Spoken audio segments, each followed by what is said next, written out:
Karena digempur sama Hasim Bahadur dari mulai ujung kulon.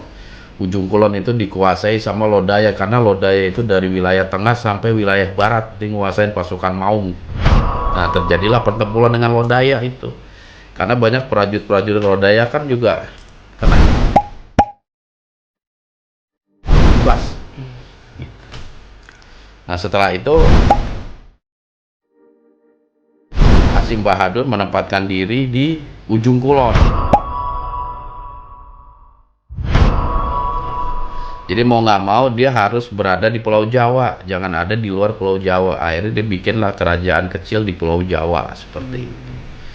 Setelah kita kerajaan itu mendirikan di ujung kulon, baru datanglah putusan dari Lodaya ingin nantang. Terjadilah pertempuran itu. Jadi bahasa kita ini, siapa yang nggak suka saya di sini, ayo ribut. Bahasa kasar.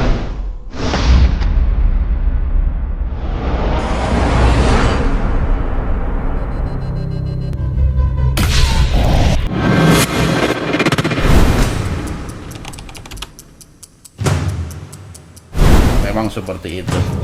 Kadang rumput tetangga jauh lebih indah dibanding rumput kita sendiri. Tetapi ingat, Allah membalaskan sesuai dengan apa yang kita kerjakan, bukan apa yang orang kerjakan gitu. Jadi kalau kita ingin dipandang baik oleh Allah, maka berilah yang terbaik, yang kita bisa persembahkan. Seperti itu. Orang lainnya itu hanya bisa memotivasi kita aja. Ketika kita untuk kebaikan, lihat ke atas, dan ketika melihat keburukan terhadap hidup kita, lihat ke bawah. Jangan kebalik. Jangan kebalik. Kita merasa orang yang paling miskin di dunia, orang yang paling sengsara di dunia. Jangan, karena di bawah kita masih jauh yang lebih miskin, yang lebih sengsara, yang hidup lebih menderita. Seperti itu.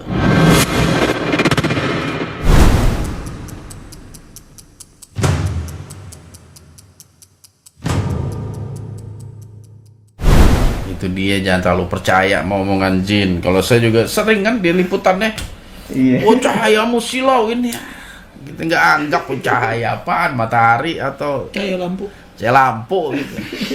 Karena bisa juga jin itu menguji kita. Begitu kita merasa bangga, wah badan kita bercahaya nih, itu karena ibadah kita, karena kebaikan kita. Habis kita akhirnya dijajah sama mereka. Makanya prinsip kita itu jangan merasa tinggi ketika ada orang puji, dan jangan merasa lemah ketika kita dihina. Biasa aja, mau dihina mau dipuji biasa aja, nggak ada perubahan sama sekali. Karena apa? Ibadah kita adalah rahasia kita pada Allah.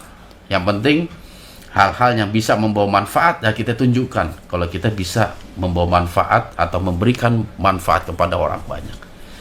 Apalagi jin itu pintar bener untuk ngejatuhin kita dengan pujian gitu. Biasa ya, kita nganggap diri kita itu biasa aja, jangan merasa nganggap melebihi yang lain. Biasa ya, kalau dipuji sama jin begini, saya mendekat saja sudah gemetar. Itu bisa-bisaan dia doang gitu. Jadi nggak ada sesuatu yang perlu dibanggakan gitu, karena apa yang kita lakukan hanya mengharapkan penilaian Allah, bukan penilaian makhluk. Seperti itu aja.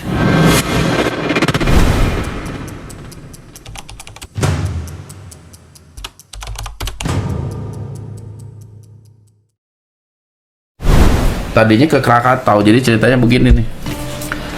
Jadi ketika selatan itu nyerang sampai Bengkulu, kita khawatir juga Laut Merah itu pengaruh selatan ini sampai ke Aceh. Jadi kita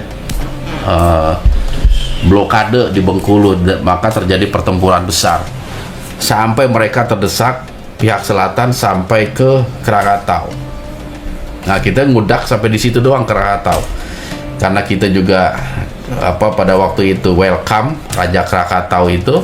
Akhirnya kita bikin pos di sana, dan kita naruh beberapa pasukan Laut Merah di Krakatau. Hasim Bahadur pada waktu kembali ke Laut Merah, jadi anak buahnya Hasim Bahadur. Nah, tiba-tiba satu masa selang nggak berapa lama itu Krakatau digempur habis sama pihak selatan, pimpinan Nyi Roro Kidul. Pimpinan Blorong apa waktu nyerang kedua saya agak lupa tuh, antara Blorong atau Nyi Roro Kidul. Kayaknya sih Blorong, karena Nyi Roro Kidul itu waktu itu dalam keadaan luka sih. Diserang, digempur habis-habisan, bahkan perbendaharaan Laut Merah juga banyak disita. Terus pasukan Laut Merah juga banyak yang tewas, termasuk Raja Krakatau pun diculik pada waktu itu gitu.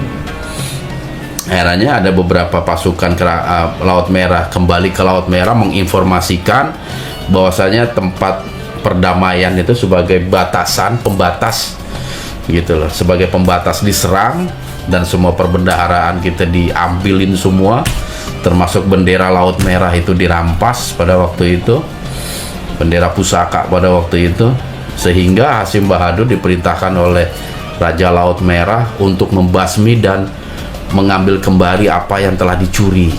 Karena digempur sama Hasim Bahadur dari mulai Ujung Kulon. Ujung Kulon itu dikuasai sama Lodaya, karena Lodaya itu dari wilayah tengah sampai wilayah barat dia nguasain pasukan Maung, terutama yang ada di pesisir Pulau Jawa.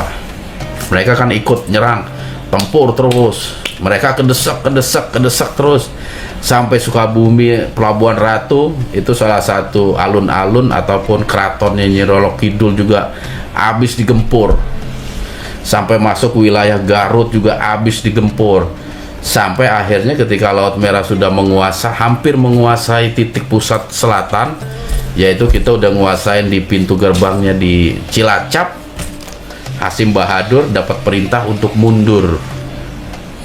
Karena apa? Kedatangan Laut Merah bukan untuk menguasai kerajaan selatan, tetapi hanya untuk memberikan pelajaran gitu.